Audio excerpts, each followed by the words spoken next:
Je vais vous parler du vol. Vous connaissez la fameuse formule de Proudhon, la propriété c'est le vol. Qu'est-ce que je veux dire par là?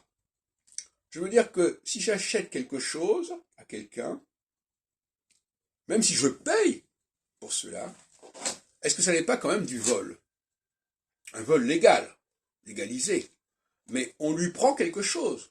On prend à cette personne quelque chose à laquelle elle accorde une certaine valeur, et on lui dit, oui, ben, je te prends ça, mais je te donne ceci ou cela. Bon. D'abord, parfois, les gens ne payent pas le prix qu'il faudrait payer. Hein. Par erreur ou par obligation, ils achètent à bas prix quelque chose. Donc, pour moi, l'acquisition est un vol. Et, par exemple, on sait très bien qu'on ne peut pas acquérir la paternité d'un texte ou d'un ouvrage, en principe. Il y a des nègres qui sont payés pour ça. Des nègres au sens d'Alexandre Dumas.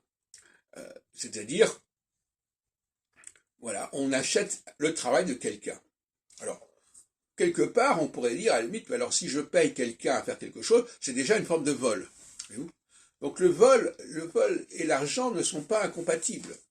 On peut se servir de l'argent pour voler autrui, pour voler le travail d'autrui, pour voler le temps que autrui a passé, et par conséquent, il ne faudrait pas s'imaginer que parce qu'on a acheté quelque chose, on est dans la légitimité, on est dans la bonne conscience. On peut très bien considérer qu'on a... et c'est pour ça qu'il y a par exemple la nue propriété. C'est-à-dire, j'achète la nue propriété, mais je laisse à la personne l'usufruit, etc. C'est-à-dire qu'elle peut rester, elle peut utiliser le produit, mais j'en suis propriétaire. Bon, il y a des formes d'acquisition qui sont plus humaines que d'autres.